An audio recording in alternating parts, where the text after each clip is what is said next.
as time would have it, the way it worked out, the bigger cities began to open their franchising process and invite bids just about at the time when the Cube had a couple of years, Cube Service had a couple of years under its belt, and had a lot of national interest.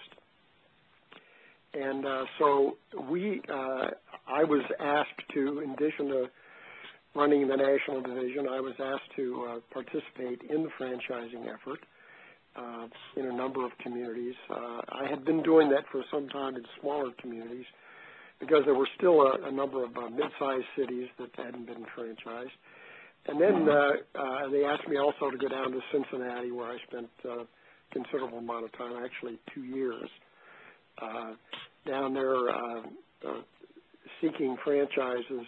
There were, at the time, I believe there was the city of Cincinnati itself, and then there were 53 suburban communities.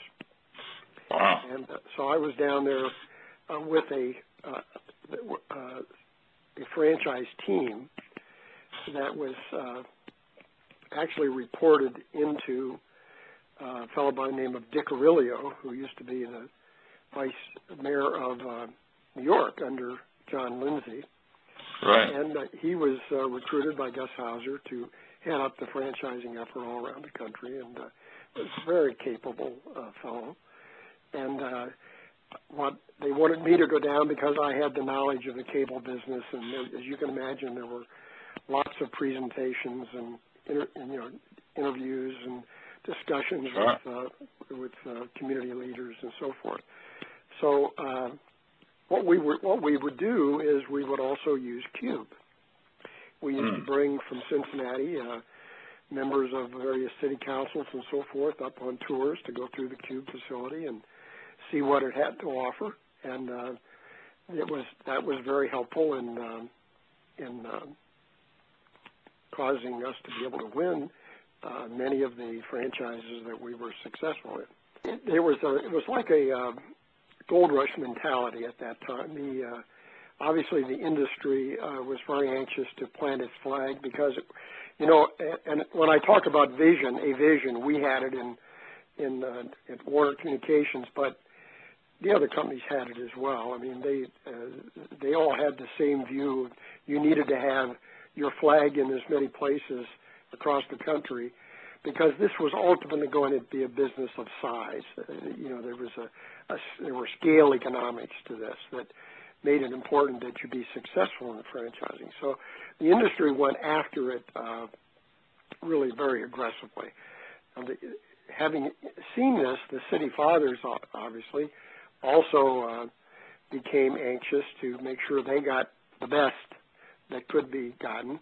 So in that environment, things were pushed. Things were pushed, I think, to the edge of the envelope, and really at the time there wasn't a whole lot of experience, Scott, in the construction and operation of really large metropolitan cable systems.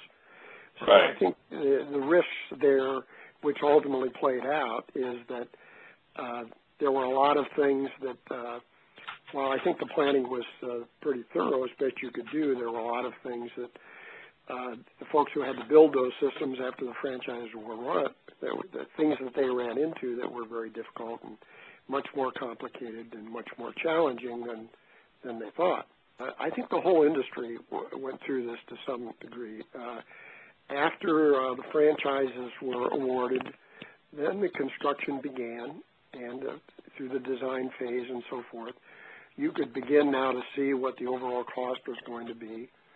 And generally, it was more than had been anticipated. Not in all cases, but in many cases it was. And then as we went through several years of introducing the service, the town by town in these large communities and sections of the city by section, and obviously because there hadn't been a lot of experience, there were problems. There were early service problems that had to be corrected. So there was the intensity of the franchising period, Scott, was followed by an even greater intensity of construction and trying to make all this work and to hold the hands of the cities so that, and the customers who, because a great expectation had been created, equally by the cities and by the industry. So that was a very, very challenging time as well that went on for, 4 or 5 years.